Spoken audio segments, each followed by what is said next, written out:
탐구 관련해서 이어서 말씀드리도록 하겠습니다. 첫 번째 탐구할 때는 첫 번째가 이제 탐구 문제를 발견하는 과정에서 출발을 하죠. 탐구 문제가 주어지는 경우들도 있지만 실제로 무엇을 탐구할 것인지를 정하는 것이 우선 탐구에서는 출발이라고 볼 수 있습니다. 보통 이제 개인이 활동을 수행하는 것들이 좀 어렵기도 하고 또 뭐 부담을 줄여주는 것들도 있고 논의하는 과정에서 즉 협동학습을 통해 가지고 또 효과가 증진되는 경우도 있기 때문에 보통은 이제 소위단 탐구를 강조를 많이 합니다.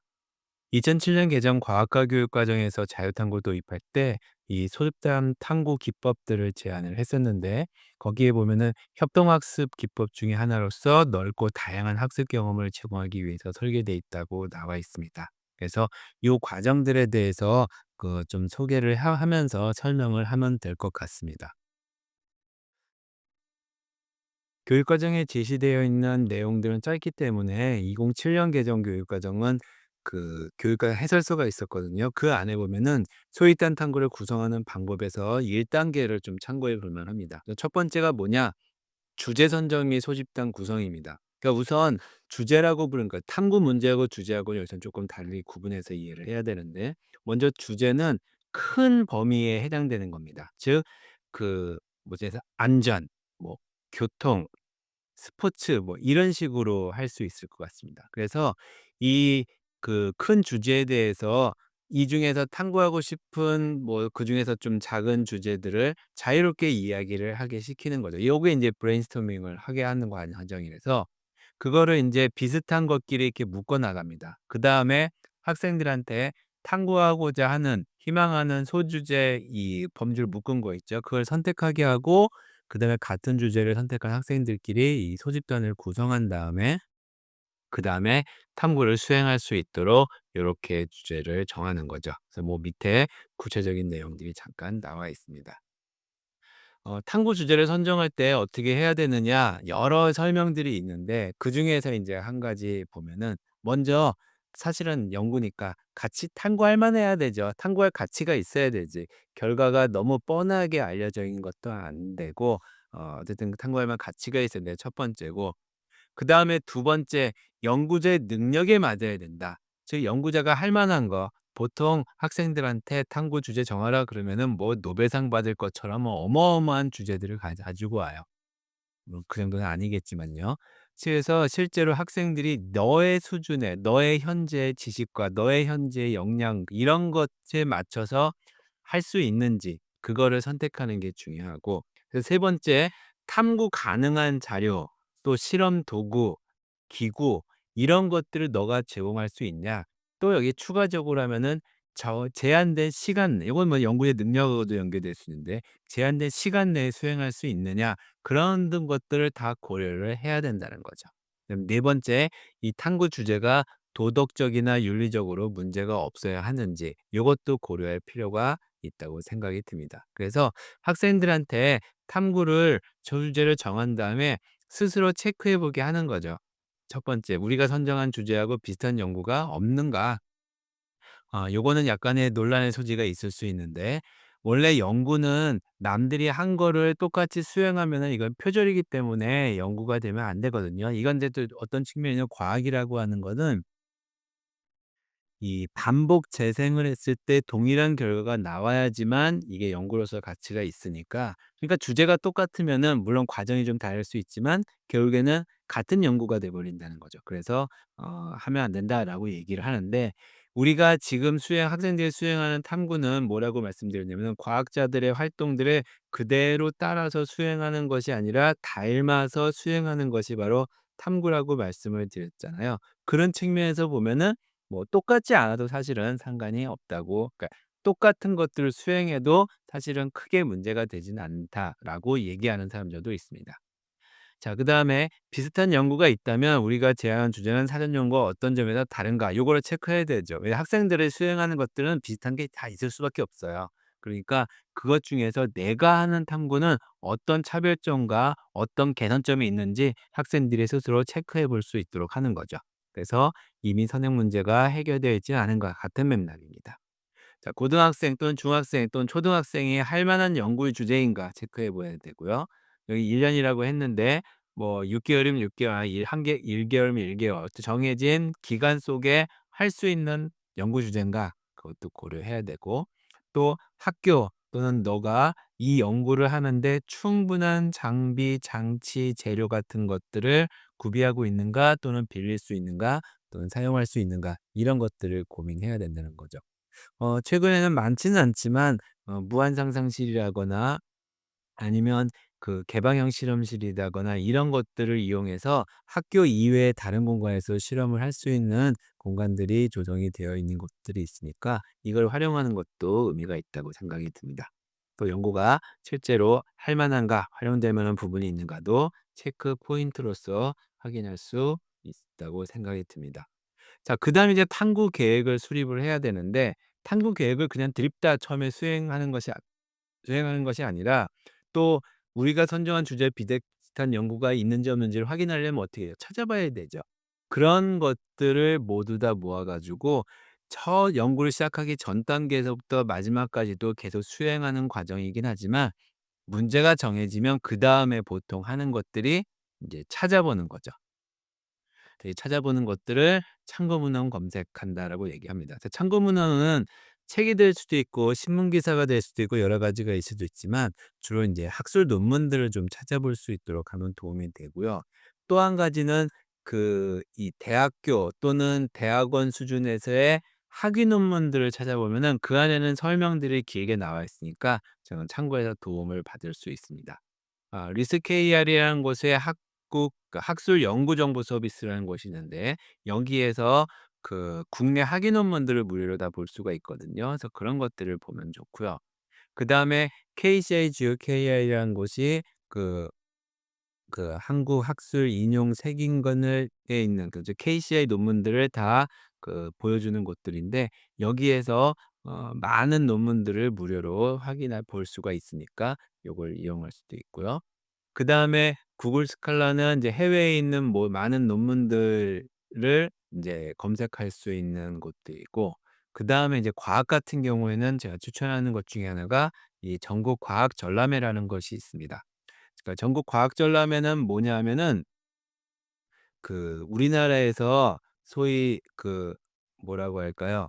과학과 관련되어 있는 연구들을 발표할 수 있는 그런 것들이거든요. 굉장히 많은데, 주로 지금은 초등학교, 중학교, 고등학교 학생과 교사들이 주로 여기에 이제 활동들을 하고 있습니다. 그래서 지역 대회를 거쳐서 전국 대회까지 수행을 해서, 전국 대회에서 수상을 한 많은 작품들은 이 국립중앙과학관 홈페이지 내에 전국 과학전람회 이 해당되는 부분들이 있는데, 거기에 모든 탐구의 보고서들이 다 올라와 있습니다.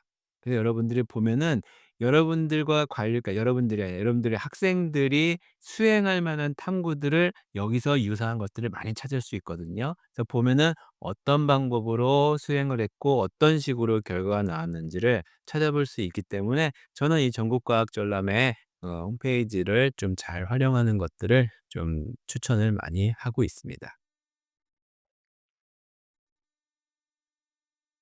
그래서 인제 탐구 계획을 수립을 하는데, 이 탐구 계획 즉 연구 계획서를 작성을 하죠.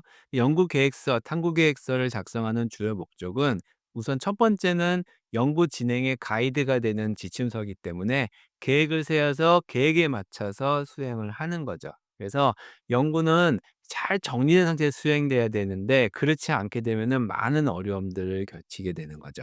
그래서 선행 연구에 대한 조사도 해야 될 거고요. 관련된 이론도 공부해 가면서 해야 될 거고, 그래서 이 연구 주제가 진짜 독창적인지 할 만한 연구이는지 그런 것들을 통해서 구체적인 연구 문제들을 잡을 수가 있다는 거죠. 그래서 이 연구 계획서 작성할 때 아이디어들을 정리하고 필요한 것들이 무엇인지 이렇게 다시 정교화하는 그런 과정들이 되기 때문에 굉장히 중요한 과정이기도 합니다. 그래서 연구 계획서 작성을 해서 그걸 가지고 평가를 해서 인제 예산이나 이런 것들을 지원할 것인지 이런 것들을 결정하기도 하죠.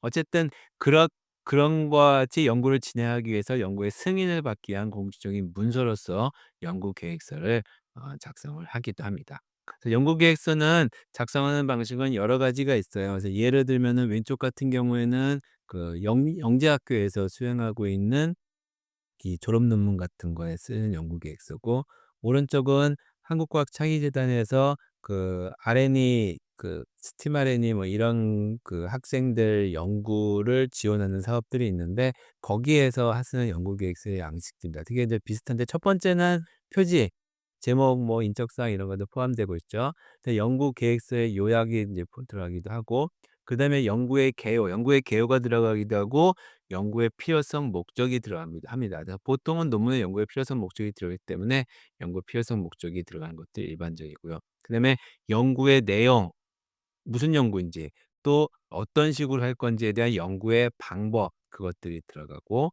그다음에 기대 효과, 이게 어떤 의미로서 그 필요한 것인지를 담고 있고, 또 이 수행 계획이니까 월별 수행 계획, 뭐 이게 주별 수행 계획 이런 것들이 있을 수 있겠죠. 그다음에 이 예산이 들어가기 때문에, 예산이 들어가는 연구 같은 경우에는 사업을 그 예산이 얼마다 그러면 그거를 어떤 식으로 활용할 것인지에 대해도 그 계획도 포함이 되기도 합니다. 이제 마지막에는 참고 문헌까지 주어져 있고, 뭐 오른쪽에 아르니 같은 경우에는 팀으로 진행이 되기 때문에 연구팀에서 어떤 역할들을 그 여러 사람들이 같이 공동 연구를 할 때 배정을 했는지, 그런 것까지도 집어서 넣어서 계획서를 작성하도록 요구를 하고 있습니다. 연구계획, 탐구계획을 수립하는 데서 가장 중요한 것들은 이 가설 설정, 변인 통제, 요 과정이죠. 이게 이제 실험 설계니까요.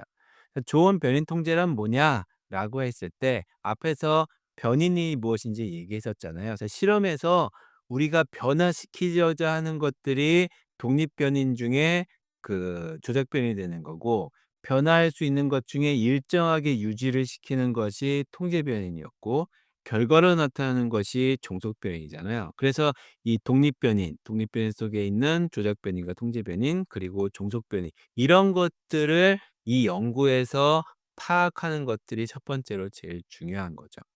그다음에 독립 변인 중에 주로 조작 변인과 종속 변인의 관계로 설명되는 가설을 만들고, 그리고 이 가설이 하나가 아니라 여러 개가 있을 수 있죠.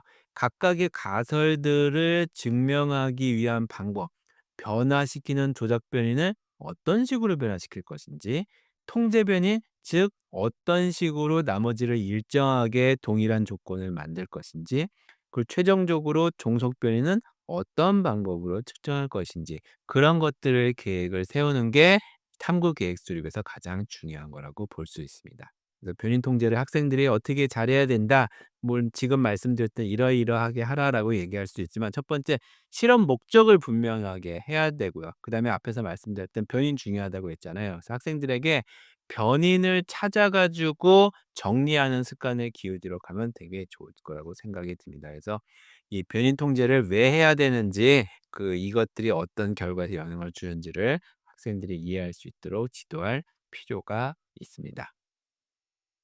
자, 그래서 이 탐구 설계 활동을 하는 사례를 제가 한 가지를 말씀을 드리도록 할게요. 우선 첫 번째로 이게 단계별로 수행이 되는데, 저는 요 과정을 대학생들하고 수행을 했거든요. 그러면 선생님들은 '아, 대학생들이 하면은 좀 뭔가 어려운 거 아니야? 과한 거 아니야?'라고 생각되는데, 동일한 과정을 고등학생에게도 똑같이 적용할 수도 있고요. 또 중학생에도 충분히 적용이 가능하고, 초등학생에서는 조금 약간 용어를 좀 수정한다거나, 아니면 예시를 좀 많이 넣는다거나, 또 일부 좀 어려운 부분을 정리한다거나, 그런 것들을 통해서 조금은 조절을 할 수 있을 거라고 생각이 듭니다.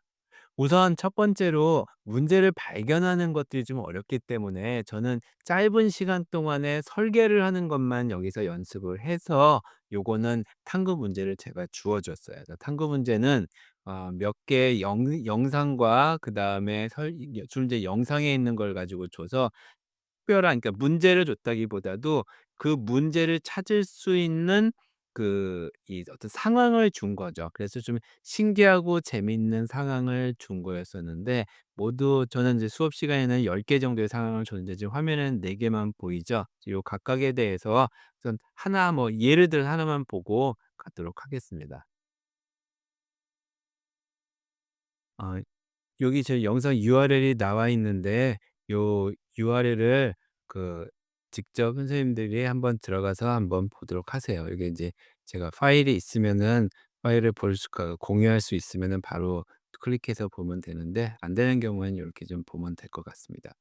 여기 나온 문제는 나중에 설명을 드리겠지만, 그 인터내셔널 영 피지스 토너먼트라고 하는 IYPT라고 부르는 것에서 문제로 제시가 됐던 거거든요. 약간 재미있고 좀 특이한 그런 현상들을 문제로 제시하는 거예요. 그래서 문제로 제시하면은 그거를 보고 인제 문제를 해결하는 과정인데, 저는 이제 문제를 다 주지 않고 그래서 재미나게 보이는 현상들만 여기서 제공을 했던 거였습니다. 우선 첫 번째로는 8 개의 현상을 제가 제시해 줬는데, 그 8 개를 보고 어 "네가 생각할 때 가장 재미있고 탐구할 만하다고 생각되는 게 뭐냐? 한 2개 정도만 골라 봐라." 뭐 하나를 선택해도 되긴 하는데, 인제 좀 그 탐구 설계하는 과정을 공부하기 위해서 했던 거라서 한 2개 정도를 선택하라고 했습니다. 그래서 2 개를 선택하면은 그중에서 왜 그렇게 선택했는지를 이유를 적게 시켰던 거죠. 그리고 나서 그다음에 우선 앞에서도 현상을 보면은 그 현상들이 어떻게 일어나고 그 속에서 뭐가 궁금하고 이런 걸 찾아야 되잖아요. 그러려면은 현상을 잘 봐야 돼요. 뭐 누구나 똑같이 보지 않겠냐?" 이렇게 얘기하는데, 앞에서 창의성 얘기할 때 유창성 얘기하고 융통성 얘기했었잖아요. 동일한 것 현상도 사람들마다 다 다르게 봐요. 그리고 뭐 여기하고 직접적으로 어울리지는 않을 거라고 생각이 들긴 하지만, 유사하게 나오는 것 중에 뭐가 있냐면은 같은 현상을 봐도 똑같이 이해를 하진 않거든요. 그걸 이제 관찰의 이론 의존성이라고 부릅니다. 뭐냐면 머릿속에 들어있는 개념이나 이런 수준에 따라서 보는 것들이 다 다르다는 거예요. 그래서 이 관찰을 잘 해 가지고 잘 기술하게 하는 거는 굉장히 도움이 됩니다. 자, 지금 밑에 그 인제 검은색 테두리로 적혀져 있는 것들은 뭐냐면, 제가 그 샘플로 학생들한테 작성했던 거거든요. 그래서 요거는 이제 좀 다른 현상이긴 한데, 이거를 그 인제 좀 뭐 이렇게 한번 보고 관찰을 하라 그러면은 인제 굉장히 많은 것들을 쫙 적죠. 이렇게 굉장히 많은 것들을 적게 시키는 것들이 문제를 발견하는 데 도움이 되는 과정이라고 생각합니다. 자, 그리고 나서 그다음에 이 관찰한 현상을 바탕으로 무엇을 궁금한 거 이런 것들을 탐구 문제를 작성하라고 했습니다. 그래서 현상에 대해서 3개 이상 적이라고 얘기를 했어요. 그러면 뭐 예를 들어서 물 이게 실험이 어떤 건지 잘 보진 않아서 모를 수도 있겠지만, 한번 앞에서 적혀 있는 거 입력해서 들어가서 보시면은 "물줄기를 쏘는 위치를 바꿔도 도는 방향이 일정할까? 수압의 세기를 조절하면 물체의 높낮이 정도의 변화가 생길까? 액체의 표면 장력에 따라 실험 결과가 다른 결과로 나타날까?" 그 뭐 요거는 "표면 장력이 크면 클수록 뭐 더 빠르게 돈다." 뭐 이런 식으로 뭔가 가설이 만들어 줄 수 있겠죠. 어쨌든 이렇게 탐구 문제들을 쫙 궁금한 거 알아보면 좋을 만한 것들을 요렇게 기술을 하게 시킵니다. 그다음에 요 과정이 좀 재미난데, 작성한 탐구 문제를 가지고 자체적으로 평가해 보게 하는 거죠. 이게 이제 혼자 했을 경우보다 이게 팀으로 했을 때는 요 단계에서 인제 요 전 단계에서 탐구 문제들 한 사람들이 뭐 1-2개 뭐 이렇게 막 얘기를 한단 말이에요, 브레인스토밍 하듯이. 그러면 그걸 다 모아 놓고 이제 평가를 하는 거죠. 자, 평가할 때는 표현을 앞에서 좋은 탐구 문제가 무엇이냐 그거의 기준을 삼아도 되고요. 이제 또 다르게 좀 표현을 바꿔 봤는데, 문제가 일단 탐구 문제가 명확하고 구체적이냐, 그것도 항목 중에 하나가 될 수 있고요. 실제로 관찰이나 실험을 통해서 답을 얻을 수 있냐, 이게 내가 지금 할 수 있는 거냐, 그 측면하고도 연결이 됩니다. 또 과학 이론이나 법칙을 통해서 설명할 수 있냐, 또 우리 고등학교 학생들 수준을 고려할 때 적절한 수준이냐 되게 중요한 거였죠. 그다음에 질문에 나왔던 변수, 변인 같은 것들이 구체적이고 측정 가능한 거냐, 또 이게 널리 알려져 있을 정도로 일반적인 거냐, 좀 독창적이고 있는 거냐, 그런 것들. 요런 어떤 평가 질문들을 이제 앞에서 좋은 탐구 조건 할 때에 나와 있던 거를 포함해 가지고 요렇게 구성을 해서 이 보통은 이제 리커트 척도라고 부르죠. 매우 그렇다, 매우 아니다, 5단계 또는 7단계 이렇게 표시를 시키는데, 그러면 이제 학생들이 여기서 보고 선택을 할 거예요. 이걸 가지고 모든 학생들의 응답을 다 합쳐 보면은, 그러면 많은 사람들이 가장 좋다라고 생각되는 그런 탐구가 정해질 수 있겠죠. 물론 꼭 그거를 해야 된다라는 거는 아니지만 그와 같은 방법을 이용해서 탐구 문제를 정할 수가 있습니다. 그래서 인제 최종적으로 선택한 탐구 문제가 뭐냐? 그러면 이런 식으로 학생들이 적으면, 요거 지금 요 사례에서는 "일정한 수업에서 수력 공중부양이 일어날 수 있는 물질의 질량의 범위는 어떻게 될까?"라고 탐구 문제를 정합니다. 그럼 그다음 단계가 뭐겠어요? 그다음 단계에서는 쪼끔 이제 공부를 해야 되죠. 그러면 이 탐구하고 연관될 수 있는 관련된 이론이나 법칙, 원리가 무엇인지 네가 아는 대로 막 써 보라고 했던 거죠. 그래서 써 보면 이런 것들을 인제 좀 공부를 해야 된다라는 것들을 이해를 해야 이해를 인제 할 필요가 있게 학생들을 시키는 거고, 그다음 단계가 인제 가설을 세우는 겁니다. 그래서 가설을 세울 때는 이 탐구 문제하고 관련된 이 변인들을 찾아서 그 변인들 사이의 관계로 가설을 세우게 시키는 거죠. 그래서 뭐 하나 가일 수도 있고 두 개가 있고 세 개가 있을 수도 있겠죠. 그래서 큰 가설이 아니라 작은 작은 시험들마다 가설이 다 있는 것들이니까 가설을 여러 개 세우는 것도 좋은 방법이라고 생각을 합니다. 자, 그다음 단계에서는 무엇을 측정할 것인지 학생들의 선택을 하게 하는 거예요. 그래서 수압을 측정해야 되고, 온도를 측정해야 되고, 질량을 측정해야 되고, 크기를 측정을 해야 돼요. 그럼 사실은 여기에서 요거를 측정하게 되면은 그다음에는 뭐가 이루어지냐면은 어떤 방법으로 측정할 것인지를 학생들이 여기에서 그 기술을 하게 시키는 겁니다. 여기서 기술을 한다고 하는 거는, 예, 이 필요한 준비물, 필요한 장치, 이런 것들을 인식할 수 있게 해야 된다는 거죠. 그것들이 이루어지고 나면은 그다음 단계로서 인제 실험 과정들을 요렇게 정리를 해 보게 시키는 겁니다. 그래서 요런 과정을 거쳐서 해 보면은 학생들이 처음부터 그냥 뜬금없이 "실험 보고서 작성하라. 실험 계획서 작성하라." 이렇게 하는 것보다 단계를 수행하면서 할 수 있게 만들 수 있다. 저는 뭐 이런 식으로 생각을 합니다. 그럼 이제 추가적으로 앞에서 제가 문제 제시했었잖아요. 그 문제가 뭐냐면 탐구 토론이라고 IYPT라고 얘기했었는데, 고거에 대해서 좀 소개하면서 그거를 이용한 교수 방법도 있으니까 같이 말씀을 드릴게요. 탐구 토론이라고 부르는 거예요. 탐구 토론은 IRPT라고 부르는 인터내셔널 영 피즈 토너먼트라고 부르는 건데, 여기서 출발을 했어요. 그래서 한때는 저 초등학교, 중학교 학생들이 많이 했었는데, 학생들이 이 탐구를 수행하고 그 탐구를 수행한 걸 가지고 이렇게 토론을 하는 그런 과정들을 활동을 많이 했었거든요. 근데 지금은 그냥 탐구를 하지 않고 과학 주제에 대한 토론 활동들을 좀 수행하곤 하는데, 탐구 토론은 또 나름대로의 강점들이 있습니다. 그래서 IRPT는 굉장히 오래전 시작이 돼요. 1979년도니까 엄청 오래됐죠. 벌써 40년이 넘었는데, 주로 이제 동구권, 러시아를 중심으로 하는 동구권에서 많이 수행을 하다가 지금은 이제 전 세계에서 많은 나라가 참여하는 대회가 되고 있습니다. 그래서 문제를 그 여기 보면 매년 17개 문제라고 했죠. 그래서 여기서 말하는 문제라고 하는 거는 잠시 뒤에 예를 보여주겠지만, 어떤 현상을 주고 "이 현상을 네가 물리적으로 해석해 봐라." 이런 문제들이 많이 있어요. 그래서 그거를 탐구를 수행한 다음에 그 수행한 결과를 가지고 모여 가지고 영어로 인제 토론을 하는 겁니다. 뭐 예를 들어서 뭐 "3번 문제에 대해서 너의 연구를 한번 발표해 봐라." 그럼 발표 쭉 하면은 "왜 그렇게 했냐? 이 결과는 이렇게 해석해야 되지 않냐?" 이런 식으로 토론을 하는 과정들이 일어나는 게 바로 이 탐구 토론입니다. IYPT입니다.